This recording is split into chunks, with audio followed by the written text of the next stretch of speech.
신명기 17장 14절에서 20절 말씀입니다. 내가 내 하나님 여호와께서 네게 주시는 땅에 이르러 그 땅을 차지하고 거주할 때에 만일 우리도 우리 주위의 모든 민족들 같이 우리 위에 왕을 세워야겠다는 생각이 나거든 반드시 내 하나님 여호와께서 택하신 자를 내 위에 왕으로 세울 것이며 내 위에 왕을 세우려면 내 형제 중에서 한 사람을 할 것이요 내 형제 아닌 타국인을 내 위에 세우지 말 것이며 그는 병마를 많이 두지 말 것이요 병마를 많이 얻으려고 그 백성을 애굽으로 돌아가게 하지 말 것이니 이는 여호와께서 너희에게 이르시기를 너희가 이후에는 그 길로 다시 돌아가지 말 것이라 하셨음이며 그에게 아내를 많이 두어 그의 마음이 미혹되게 하지 말 것이며 자기를 위하여 은금을 많이 쌓지 말 것이니라.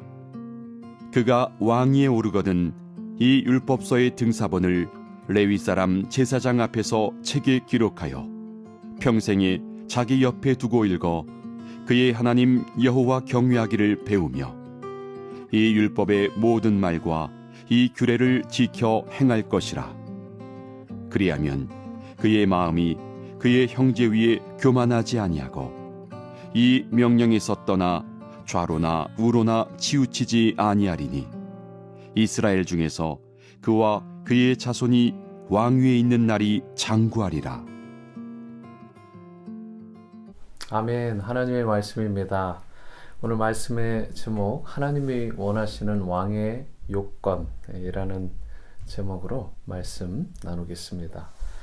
모세는 장차 이스라엘 백성들이 우리도 이 가나안이나 지역 왕들처럼 우리에게 왕을 달라라고 그렇게 하나님께 요청할 경우가 생기게 되면 어떠한 규례를 따라서 이 왕을 세워야 될지에 대해서 모세가 하나님의 뜻을 전달하는 그런 내용이 나옵니다.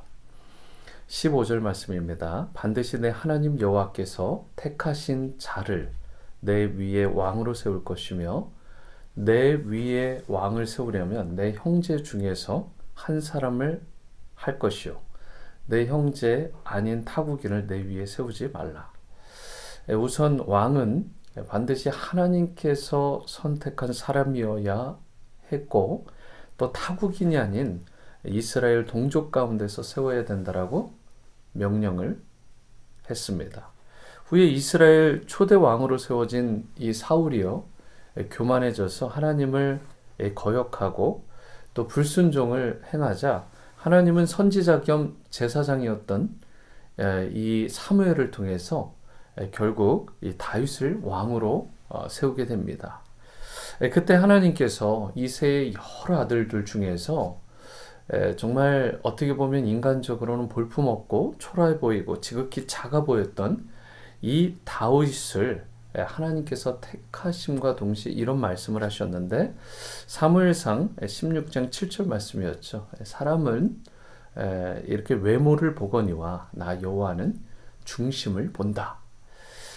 사람들은 외모로 또 여러 가지 거칠애로 사람들을 평가할지 모르지만 하나님은 그러한 것에 연연하지 않고 속지 않으시고 마음의 중심을 보신다라는 것입니다. 성도 여러분, 지도자는 사람의 시각이 아닙니다. 하나님의 시각으로 볼 때 그 마음의 중심이 합당하면 하나님께서 지도자로 세우는 것입니다. 그리스도인은 세상에서 영적 리더로서 무엇보다도 이 마음 중심이 내가 하나님께 합당한지 그렇지 않은지 이 부분을 잘 점검해야 됩니다.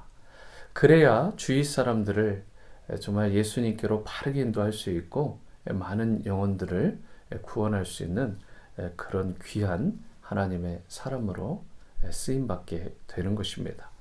16절 말씀에서는요, 이 모세가 왕이 조심해야 될, 왕이 피해야 될 그러한 사항들을 경고를 하게 되는데요.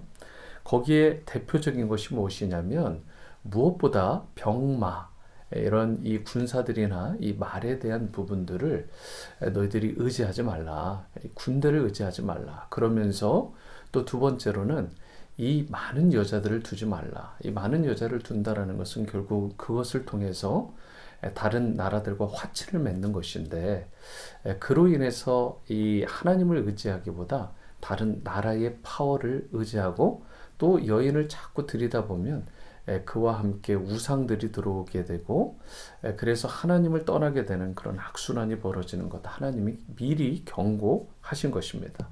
세 번째가 재산을 두지 말라라고 한 건데, 그렇게 되면 결국은 이 물질에 눈이 멀게 되고 하나님과 적대적인 그런 정말 힘을 가질 만한, 이 돈 자체로 보면 이 자체가 악한 것은 아니지만 이것을 어떻게 내가 마음을 쓰느냐에 따라서 이것이 악해지기도 하고 선해지기도 하는 것인데, 결국은 하나님보다도 이 재산을 더 의지하고 더 사랑하게 되면서 하나님에게서 자연스럽게 마음이 떠나는 그 일들로 인해서 병마, 그리고 많은 아내, 그리고 많은 재산을 주의하라 라고 말씀하고 있는 것입니다. 그런데 이러한 것들로 인해서 왕권을 강화하고 왕실 세력을 견고하게 하고 하나님 없이도 살아갈 수 있는 것처럼 그렇게 만들고 의지하는 것. 그런데 이스라엘은 절대 그렇게 해서는 안 된다는 것입니다. 먼저 하나님을 의지해야 된다는 것입니다. 16절 상반절에 보시면 그는 병마를 많이 두지 말 것이고 병마를 많이 얻으려고 그 백성을 애굽에게 돌아가게 하지 말고, 17절 그에게 아내를 많이 두어 그의 마음이 미혹되게 하지 말 것이며 자기를 위하여 은금을 많이 쌓지 말아라. 이 세 가지를 그런데 여러분 대표적으로 어긴 그 왕이 성경에 나오죠. 그가 바로 솔로몬입니다. 그는 병마와 아내와 재산을 듬뿍 쌓았고 또 이것으로 인해서 마음이 높아지고 또 교만해져서 결국 그가 하나님을 떠나게 됩니다. 이 천여 명의 그런 아내와 그런 이 후궁들을 통해서 결국은 이 수많은 우상들이 이스라엘 가운데 들어오게 되고 그 나라가 완전히 우상 제국이 되는, 하나님 앞에 정말 패역한 나라가 되는, 그래서 그때까지는 눈으로 볼 때는 태평성대를 이루는 듯 보였지만 그의 아들 때에서 결국 이스라엘이 남유다와 북이스라엘로 갈라져 버리게 되고, 그때부터 북이스라엘이나 남유다 할 것 없이 하나님을 반역하고 거역하고 우상 숭배의 절정으로 치닫는 그런 패역한 나라와 백성이 되고 말았습니다. 결국은 이 세 가지의 이러한 마음을 뒀던 이 왕과 그 백성이 어떠한 말로로 가게 되는지를 정확하게 보여준 것입니다. 하나님께서 그러한 것을 주는 것은 참 축복일 수 있습니다. 하지만 세상적인 것들을 좀 하나님께 영광 돌리고 또 하나님을 더 여전히 신뢰하고 의지해야 되는데, 그러한 것들을 가지면 가질수록 하나님에게서 더 멀어지고, 그리고 이러한 것들을 의지하고 신뢰할 때에 하나님께서는 그의 가문과 그의 인생과 그의 후대를 심판하시게 되는 것입니다. 여러분, 인간은 죄성이 있기 때문에 권력을 가지게 되고 또 손에 재물이 쥐어지게 되면 더 많은, 거기서 끝나는 것이 아니라 더 많은 탐욕을 채우려고 자꾸 불법을 행하게 되고 하나님을 거역하게 되는 그런 일이 벌어지게 됩니다. 이런 잘못에 빠지지 않으려면 여러분 어떻게 해야 될까요? 우리 심령을 성령의 소욕으로 우리가 다스림을 받을 수 있도록, 성령의 완전히 지배를 받을 수 있도록 성령 충만을 날마다 사모해야 되는 것입니다. 그리고 하나님의 종으로서 겸손하게 다른 사람을 섬기는 자리로 계속해서 내려가서 그들을 섬길 수 있어야 됩니다. 그런 성도들이 많아져야 이 땅에 비로소 하나님의 통치가 임하게 되고 주님의 나라가 더욱 확장되게 되는 것입니다. 마지막으로 18절에서 19절입니다. 그가 왕위에 오르거든 이 율법서의 등사본을 레위 사람 제사장 앞에서 책에 기록하여 평생에 자기 옆에 두고 읽어 그의 하나님 여호와 경외하기를 배우며 이 율법의 모든 말과 이 규례를 지켜 행할 것이다.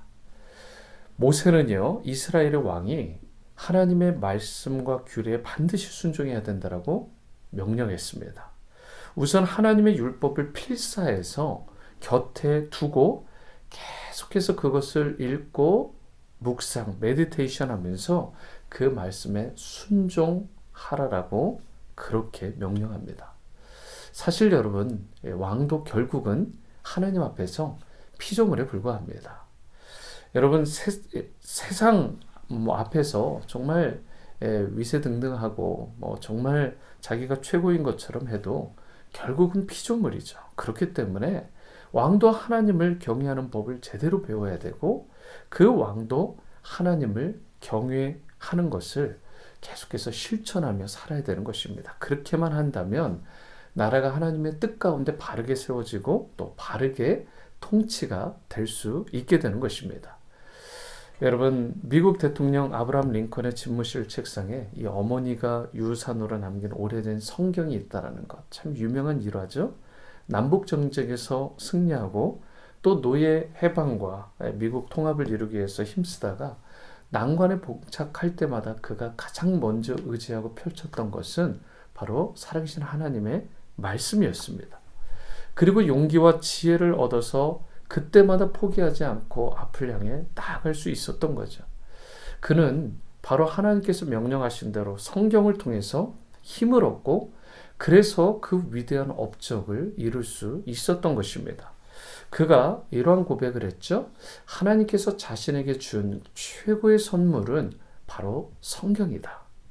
여러분, 우리도 이러한 고백을 할 수 있었으면 좋겠습니다. 나에게 주신 하나님의 최고의 선물은 성경이다. 말씀이다. 우리가 아름다운 열매를 거둘 수 있는 길은 이 말씀을 여러분 이렇게 아침마다 새벽마다 나와서 듣듯이 정말 말씀을 묵상함으로 새 힘을 얻어야 되고 그 말씀을 실천하며 여러분 아침에도 밤에도 그렇게 묵상하며 실천하며 살아가야 되는 것입니다. 우리는 다윗처럼 하나님 보시기에 이 마음의 중심이 정말 바르고 합당하고 깨끗한 자로 살아가야 될 것이고 사사로운 이득이나 그런 탐욕에 우리가 찌들거나 물들지 말아야 되고 그때마다 성령의 소욕에 우리가 온전히 사로잡혀서 주님의 말씀을 항상 묵상하고 그 말씀을 깊이 사랑하고 말씀을 실천하며 살아가야 될 줄 믿습니다. 그리하여 주님처럼 예수님을 닮아서 정말 세상 앞에서 군림하는 자가 아니라 섬기는 종의 모습으로 우리가 나아갈 수 있게 되기를 바라고 또 연약한 자를 섬기고 세상에서 하나님의 의를 이루고 하나님 나라를 확장하는 일에 귀하게 쓰임받으며 기쁨으로 살아가는 그런 여러분과 제가 다 되어질 수 있게 되기를 주님의 이름으로 축원합니다. 기도하십니다.